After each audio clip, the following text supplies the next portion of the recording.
FBI Director Christopher Wray has a stark warning for Americans. He's cautioning critical U.S. infrastructure is at risk from Chinese cyber hacking.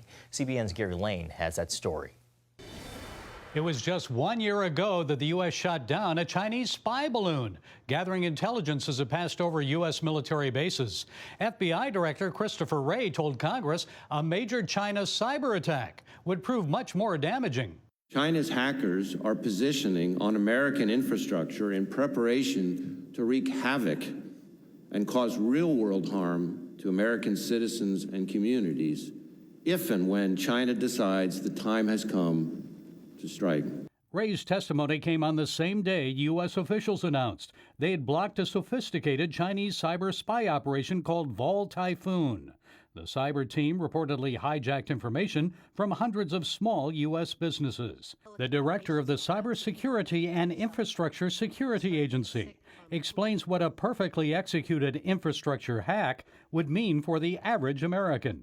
Telecommunications going down so people can't use their cell phone.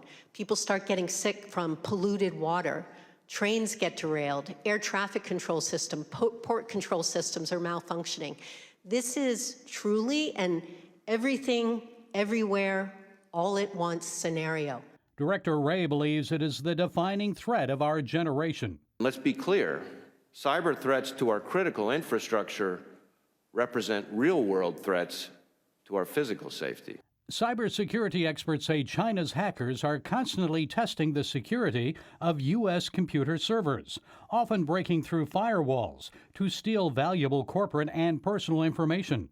Former White House Cyber Response Chief Jeff Green says China's goal is to create chaos. The goal of these intrusions is largely to create that societal panic, and we need to make sure that we are prepared not to panic. We take the power away from our adversaries when we can take a punch, roll with it, and move forward. One proposed solution?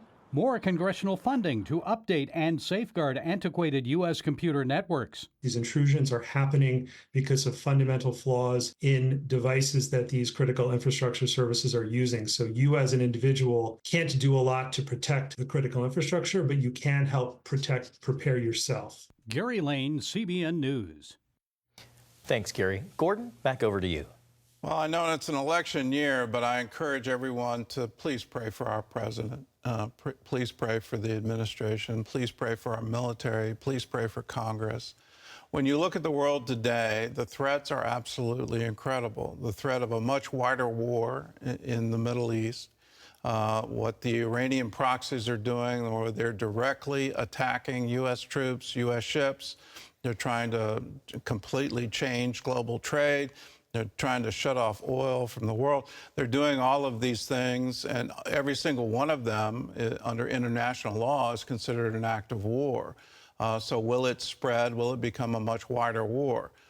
North Korea, every single expert on North Korea says this is the worst they've ever seen. The tension is ratcheted to the highest point. North Korea has now designated South Korea their #1 enemy. They don't want any kind of relationship.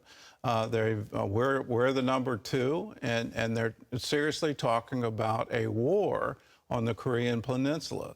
Then you look at Taiwan and what China's doing, how they're plotting to upset our infrastructure, completely cripple us so we can't respond if they chose to invade Taiwan.